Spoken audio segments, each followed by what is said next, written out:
You are listening to a Clarkesworld Magazine podcast with your host and narrator, Kate Baker. Greetings, Clarkesworld citizens, and welcome to June, issue 141, 2018. I do hope this podcast is finding you enjoying whatever you're doing, whether it be driving, gardening, working, or all the other myriad ways you have written in and told me what you're doing while you listen. Thank you. This job can be very isolating. I sit below the stairs like Harry Potter in my TARDIS recording booth, and it does help to know why you do listen. So I invite you to email me over at kate@clarksworldmagazine.com. Additionally, June 1st is when I love to put out the plea for you to head over to clarksworldcitizens.com. There's some really cool things over there if you pledge your support to the magazine. So our first story for the month of June is titled A Space of One's Own, and is by Steve Rasnic Tem. Steve Rasnic Tem was born in Jonesville, Virginia. He studied creative writing at Colorado State University. He's published over 200 pieces of fiction, and he's won a British Fantasy Award, a World Fantasy, and a nomination for the Bram Stoker Awards. So without further ado, I hope you can sit back, relax, and let me tell you a story.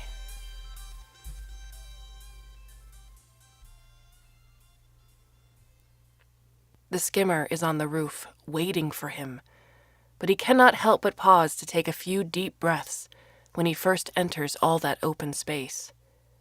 He walks to the edge and looks down through the mists of antiviral and bacterial sprays. The streets empty of vehicles, but full with the stream of humanity. Their heads bobbing up and down, seeking room to breathe, to see. The skimmer is waiting for him, the pilot beckoning to come aboard, and he can see an entire constellation of shimmering city lights beyond, yet he still feels compelled to linger. This roof is so spacious, surely enough room for a dozen people to live and thrive. He cannot believe the powers that be have left so much space unutilized. The pilot continues to signal him, and he really must hurry. This opportunity may not come again, but he cannot shake off this feeling of pressing bodies, of hands grabbing onto his clothing, of hands slipping off as he starts to run away. He both fears the contact and regrets leaving it behind. A small, animated bluebird with huge eyes appears at the corner of his vision. "Your stop is approaching," it says in a high-pitched voice. He shakes it off and makes his way across the roof toward the skimmer. An animated bee flies in front of his face, blocking the way. Despite his resistance, he can feel its sting.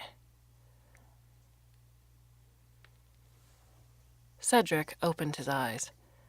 It had been a comfortable trip, but he was still relieved to be leaving such close quarters. Standing bodies were pressed shoulder to shoulder, groin to cheek, throughout the car. The man next to him had some sort of strong, deliberate odor, apparently just under the threshold, so he had still been permitted to ride. This version of the rail was relatively new system, only a year or so old, but then he didn't understand much about how anything worked these days. Life had become too complicated to do anything but live it. That was a good thing, according to the language scrolling on the walls of the car and on the sides of the buildings, on the way to and from work. These were the only streams you didn't have to pay for, but ran constantly in public spaces for free, every day. But the rail was mostly satisfactory. He told it where he wanted to go, and it dropped him on a platform a block away from home. The car wall in front of him turned a soft, transparent green, showing the fast-moving cityscape outside. The section of floor he was standing on suddenly passed through that less-than-solid wall, and he found himself standing safely on the local platform, the train speeding past in a silvery blur without slowing down. Several other 100 people had been dropped here as well. You always stood on the rail. The handicapped had their own system. They kept reconfiguring the car so they could fit in even more riders. They'd done something to the floor of the cars. He actually enjoyed standing on those floors. You could feel them shifting, adapting where you stood. You just had to stand where the printed footprints were. He loved what they did. He thought he could stand there for an hour or more. Of course, that was the purpose. And if you needed it, this rod came down and did something to your lower back. For support, but it was more than that. It was heaven. Still, it was always a relief to get off, even onto a crowded platform. Hell was people, he'd heard. Certainly too many people were hell.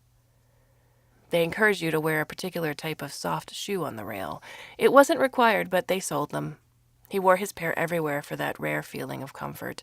He didn't know if they were supposed to help off the rail, but he certainly liked the way they made him feel. Someone at work said it was just comfort by association. He didn't care. Cedric joined the stream of hundreds headed into his neighborhood. Each day there appeared to be fewer children in the crowd. Immediately he felt that urgency to fold in, pulling in his arms and tucking in his elbows, making himself smaller and more compact, generally limiting his movements. And yet it was important to move quickly. The next group would arrive at the platform in less than a half an hour. Not surprisingly, the neighborhood had changed extensively while he was at work. This happened every few weeks in order to improve efficiency. But this time, the changes appeared to be more drastic than usual. He hardly recognized his block or knew where his particular building happened to be. Colors, patterning, ornamentation had transformed, but that was typical. Architectural surfaces were always fluid in a discount neighborhood. And yet there were always structural changes within the walls. You signed a contract that said room layouts and approximate sizes, and even contents were alterable at management's discretion. But he'd never heard of anyone returning to an apartment larger than the one they'd left. That was the price you'd paid in order to live here affordably. The options for constant spaces were rare and cost a fortune. But much more had happened during today's absence from home. Exterior walls had changed position, basic architectural footprints had transmuted, boundaries between properties had become fluid. He couldn't imagine the number of negotiations required. Even the relationship between constructions had been restructured as one building became interwoven with another. Anyone who had spent the day in their apartment would have been asked to leave while all this took place. Thankfully, he'd never have to experience that. There weren't that many places one could go without a rail trip requiring at least a day. A smiling, animated bluebird flew so close to his face he felt compelled to step back. "May I help you?" the bird asked. "I can't find my building today." The bird stared at him a few seconds before saying, "Cedric." He didn't like to commit himself to these things in case there had been a hack and he was being led into something he didn't want, but he was tired. "Yes?" "Cedric, look at these buildings.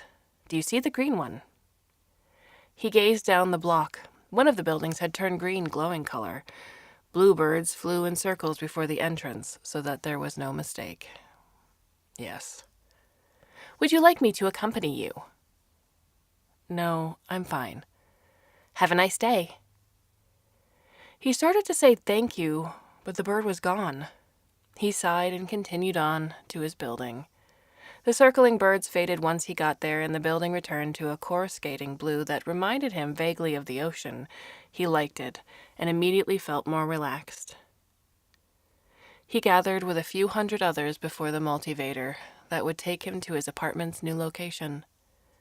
With a practiced distribution born of countless repetition, they naturally fell into groups of 20 or so, and they jammed themselves into each car. 4782, the bluebird whispered into his ear. If he wasn't mistaken, the car started moving down. If true, that could only mean he'd lost his window again. The multivator traveled swiftly in a combination of horizontal, vertical, and diagonal moves, stopping and silently letting residents off, seemingly at random on unmarked floors. There was an ancient expression even more relevant today. "A little bird told me." Cedric envied the couples who got off together. Licensed couples were granted additional space. When Cedric had been married, their quarters had still been small, but at least there had been a bigger bed, and a room for a few additional pieces of furniture, and more wall space for pictures, clothing, and decoration. And critical breathing space. He'd heard that housing management had been forced to increase square footages for couples after the rise in the domestic murder rate. 4782, this floor. The smiling bluebird whispered and winked. The wall opened and Cedric stepped out into a narrow corridor. As he walked toward his apartment, he could feel the walls closing together behind him to make a solid wall again. Although this movement was almost without sound, there was always some accompanying noise or sensation, if only the result of a modification in pressure, as this expansion and contraction of living space happened all over the complex of buildings, with every shift change. Cedric had come to think of this as the building's breathing. The feeds promised that one day further developments in rail technology would deliver you directly into your living space. He supposed that meant no walking to the building, no multivator, no corridors.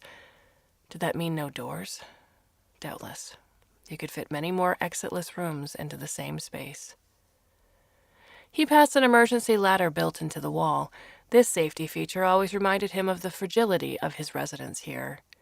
In case of a fire or other disaster which disabled the multivator, passages above and below the ladder would allow a manual exit in the indicated direction. But unless you lived relatively close to the ground level, the distances involved made a safe exit problematic. This was generally accepted. Theirs had become a culture of fatalism. Once inside the apartment, he did a quick survey to determine what had changed, what was missing. Most obviously, the living space had been reduced by at least a third. The corner where his closet had been was subtracted. After a quick search, he found his clothing stuffed under the much smaller bed. Selected images of his family, his wife, had been moved to the ceiling, along with the free limited news, music, and entertainment feeds. One wall was equipped with a smaller version of his cooking, food storage, wash apparatus, and waste control. There was still that wide color band in the middle where you weren't supposed to put anything, meant to allow for the temporary contractions that occurred throughout the day. When Cedric forgot and placed a chair for reading and meditation in that region, sometime during the night it had been caught between closet and bed during a contraction and snapped into pieces. You were never completely safe with anything beyond the built-in essentials. He was missing some of the memories from the shelf above his bed, his wife's hairbrush, a toy his parents had given him when he was small. He would have to send a request for their return, assuming they could be located. So far, nothing had ever been returned. A bit of bright red cloth lying on the floor caught his attention. He picked it up, recognized it, and brought it to his face, wondering if it still held any of Pauline's scent. He'd come home from work one day and discovered that she was missing. There was no note, but all her things were gone. He knew she'd been unhappy since she'd lost her job, feeling unproductive and less functional. And they'd been denied a parenting license once again. But they'd been talking. She'd been better. It was hard to fathom she would just leave. Where could she even go? It had been nearly a year, and now her scarf had suddenly been returned? Was there some mistake made that had resulted in them keeping some of his property and returning some of hers? Where did they store people's personal items anyway? According to contract, such things were to be expected during extensive remodels, but the management wasn't responsible. He would file more inquiries. He didn't know what else to do. There was no procedure, he knew, of where he might conduct a manual search. A small package slid out of the food dispenser and slid across the floor. He dutifully picked it up, unwrapped it, and ate. He drank some water and used the bathroom. He balled up the wrapper and threw it in the corner, and when he returned from work tomorrow, it would be gone. The room illumination went into muted colors, then transitioned into an underwater scene on all 6 walls, ceiling, and floor surfaces. At least his preference had been maintained. He had the option, theoretically, of staying up all night if he wished, although he'd never tested it, or desired to. He was always too tired after work for news, entertainment, or anything else. Perhaps that was why she left him. He held her scarf in his hand and said, "Ready." The happy bee came and stung him into sleep. When the skimmer finally takes off, it flies just a few stories above the city streets, darting between buildings for a little bit of fun, sometimes dipping low enough beneath the preventative medical mists so that Cedric can see the massive populace below. Several individuals look up, one or two actually wave. Most, however, remain focused on the back of the individual ahead of them, arms at their sides, proceeding forward at a more or less steady but slow pace. Cedric enjoys this new freedom, but cannot help wondering if he is at all entitled. After all, many of the people he is passing over are just as deserving of this momentary escape, and many much more. He cannot see the faces of the ones who bother to look up, but he can well imagine their feelings. Unable to watch this painfully slow parade anymore, he signals for the pilot to take them up. They pass through the glittering clouds and into the vast constellation of city lights. And he asks the pilot if they might rise even more. When the rail dropped Cedric off at the local platform, he was amazed at how backed up the lines were. Thousands of individuals filled every visible space in the slow creep toward their individual buildings. If it were like this all over the city. But that was a ridiculous thought. Things wouldn't get that bad. "Some sort of bad rail accident on the east side," the man in front of him was saying. "Hundreds seriously injured. I don't imagine they'll do much to save those poor people." "It could take us hours to get in," a woman said. "Guess we'll get to know our neighbors very well." There were a few strained laughs in response. Her suggestion sounded reasonable, and yet Cedric saw very few attempt to converse with those around him. He knew very few of his neighbors, even though he had seen some of them hundreds of times. There were still public gathering places, but closer to work sites than to housing locations. Land was precious. Chances were you knew your coworkers far better than the people in your own building. He saw 1,000 of these faces every day, for him at least. Such quantities made him want to turn away. He hadn't visited the apartment of anyone else in all the years he'd lived in discount housing who had a place big enough for visitors. He found himself exchanging glances with a woman a few feet away. She looked increasingly familiar. And this wasn't the vague familiarity he'd grown accustomed to, that after seeing thousands of faces every day, you came to understand the types and subtypes, and almost everyone you'd ever known fit into one or the other, and every day you saw at least 20 or 30 others who looked very much the same. He thought he must have seen her more than once before. By the way she kept glancing at him, he thought she must have had the same perception. Perhaps he had talked to her at some point. He looked away to check the progress of the crowd. He wondered where they were splitting into separate lines. They had to be splitting into individual lines at some point before any positive progress could be made. He turned back, and for a moment he didn't see her, and then suddenly she was there beside him, looking up at his face. She was short and very thin, very pale.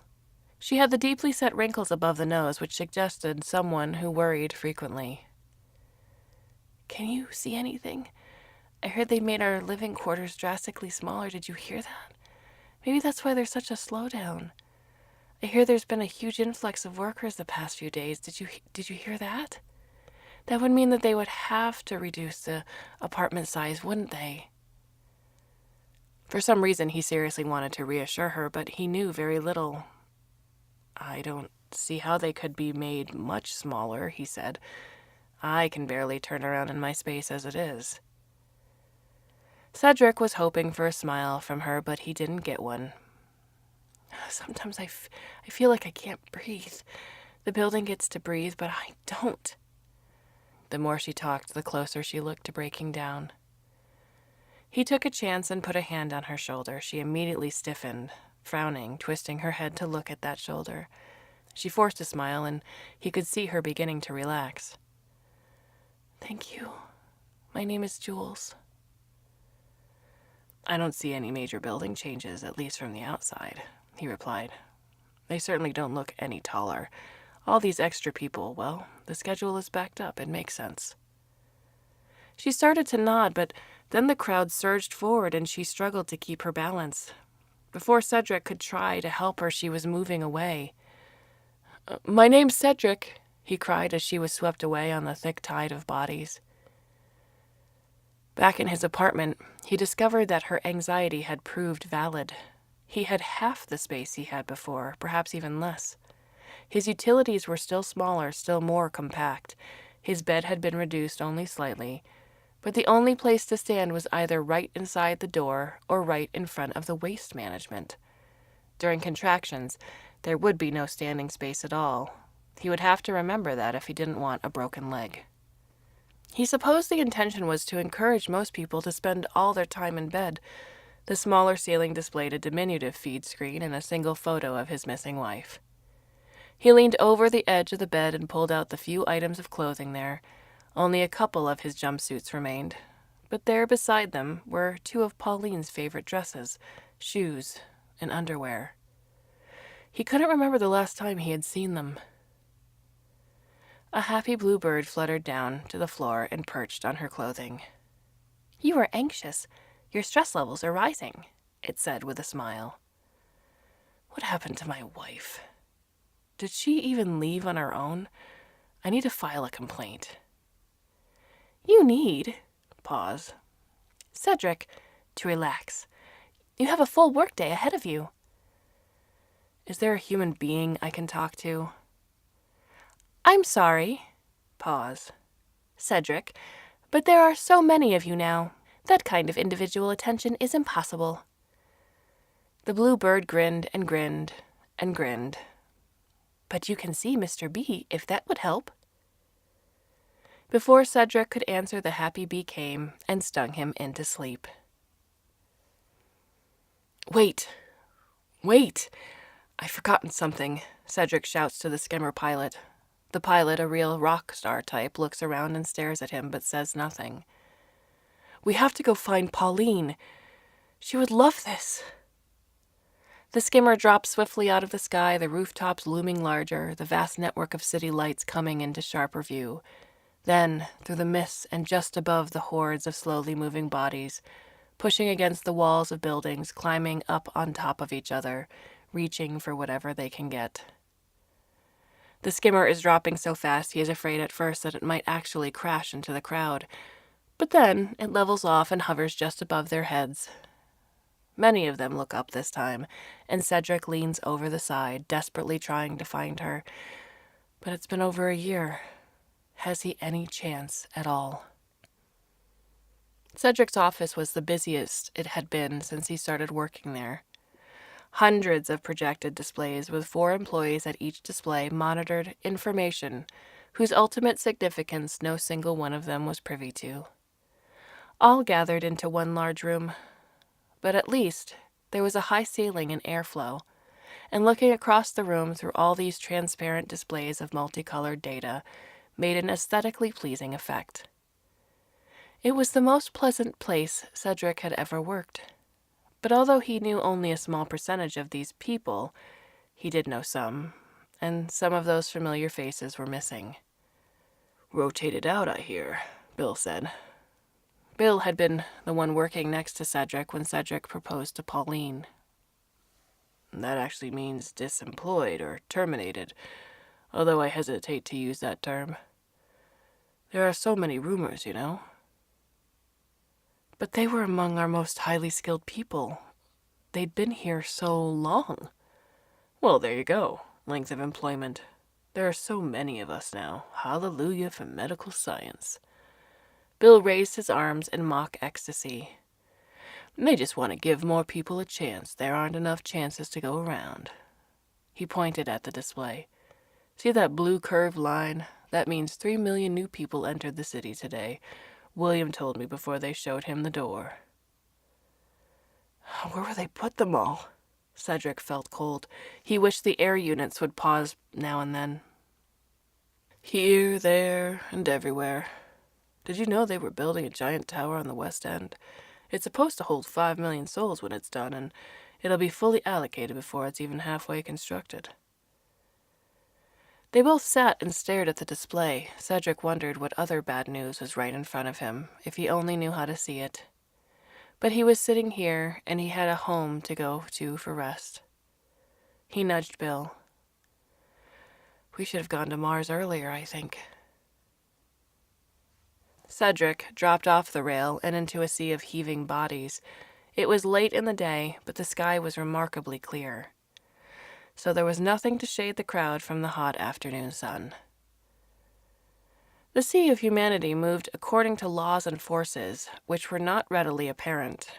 In one section of the crowd, a large number of people appeared to be swaying, as if in keeping with some internal music. In another, heads were bobbing up and down at a frenetic pace. Were they dancing or exercising? In either case, probably just trying to keep the blood circulating. Many of them would likely be here for hours. That there had been significant changes to the residences was immediately obvious. Everything had been combined into one gigantic structure, not as large as the one being built further west, at least according to Bill's description, but still the largest building Cedric had ever seen. A rigid framework had been constructed on the outside to support something that gleamed brightly within. Cedric thought maybe glass or highly polished metal. There was a tug on his arm. He looked down to see Jules, looking exhausted and distraught, leaning all her weight against him. "I lost my job today. They sent me home.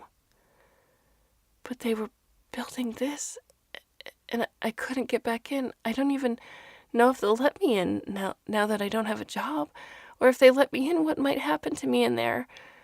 I've been wandering around most of the day. Did you know there's nowhere to go around here? Practically nothing but secure buildings and transport lanes. There's hardly a place to even sit down." "Oh, Jules, I'm so sorry." Can I come in with you? I won't be any bother, just anything you could do?" Of course. Come inside with me, I'll manage. You can stay until we can get something figured out." So they stood that way for hours, embracing, holding each other up, and during the long intervals where there appeared to be no forward movement at all, they lay down together with the others, and eventually touched and kissed, and promised more than they should have. But eventually they got to the front, the two of them, sometime after dark. There was no multivator here, just a series of single doors, and inside each door just a small dark room, hardly big enough for one person. At this point, some people hesitated and didn't want to go inside. Eventually, they would slump. Obviously, they'd been stung. A smiling blue bird came to Cedric and told him to help carry the unconscious man in front of him, and with Jules' help, prop him up inside. The door closed. The man disappeared, and the door fell open again to reveal the small, empty room. Cedric looked up. Windows were glowing in the structure inside that rigid framework, and in most of those windows there was a face looking out. When it came Cedric's turn, he held Jules tightly and tried to take her inside with him, but the bluebirds appeared again, a swarm of them, and angrily blocked the way.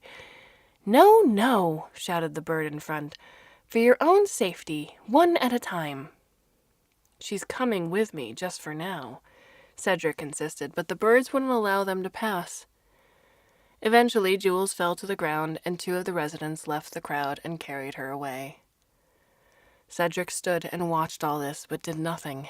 What else could he do? Once inside the dark room, which was more of a booth, two halves of a capsule moved into place to enclose him. Then he was taken up, and he could see through the exterior framework of the structure onto the world outside, that huge crowd, and the dark silhouettes of even more large buildings beyond. So at least he had a window again. If he turned around in the tight space, there was his waste facility, and his food dispenser, and a small screen scrolling information promising wonders to come. At his right elbow was a sleeve containing a jumpsuit in his size and preferred color. Something clamped his legs, and he felt the pressure leaving his feet. He felt as if he were floating in midair. Near the ceiling of the capsule, an image flickered into place. It was Pauline, but a picture he had never seen before. From the background, it appeared to have been taken in their apartment. She looked alarmed. A vein stood out in her forehead, and a looming shadow had darkened half of her face. Cedric shouted for the bees to come, and when they did, it seemed they stung him near unto death. Pauline snuggles against him and requests that the skimmer pilot take them higher. The pilot nods, and the skimmer continues its upward trajectory. Cedric wonders what the limits might be, how far they could go and still remain safe. But perhaps that is an unnecessary question. When was the last time he'd believed he could be safe in this world? He cannot remember. Ask him if he can take us to Mars, Pauline suggests. Cedric thinks to say that would be impossible, of course, but he doesn't say anything. Below them, the city is still visible and stretches to the horizon. The lights of it set fire to the night. He suspects they can be seen as far away as Mars. Oh, we could stay up here forever, she says and kisses him, and it occurs to him he cannot remember the last time he was kissed. But no, he thinks, that simply isn't true. Jules kissed him, and that had only been yesterday. Ask him, Pauline says. Ask him if we can stay up here forever.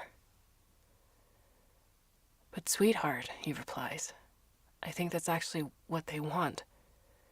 We're a lot less trouble for them if we never return.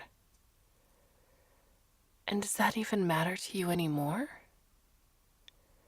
He thinks about this, and he thinks about this, and he can't decide. Meanwhile, the skimmer continues its upward path to Mars, or for wherever, or perhaps forevermore. Well, that's a depressing story. Starting off June just right. So, is anybody with me when we're thinking aliens? Some sort of occupation, making sure that the people are able to work for some sort of nefarious cause, but at some time trying to also weed out the people and make sure that they don't wake up. Sounds very pre-Matrix to me. What are your thoughts on the story? You can leave us a comment at the Clarkesworld Magazine website, or you can go to the About Us page where all of our contact information is listed. And so starts a new month of stories. I do hope you can come back and listen again when we release another. And until then, I bid you a very fond and albeit temporary farewell. Be well out there, and enjoy the space while you have it.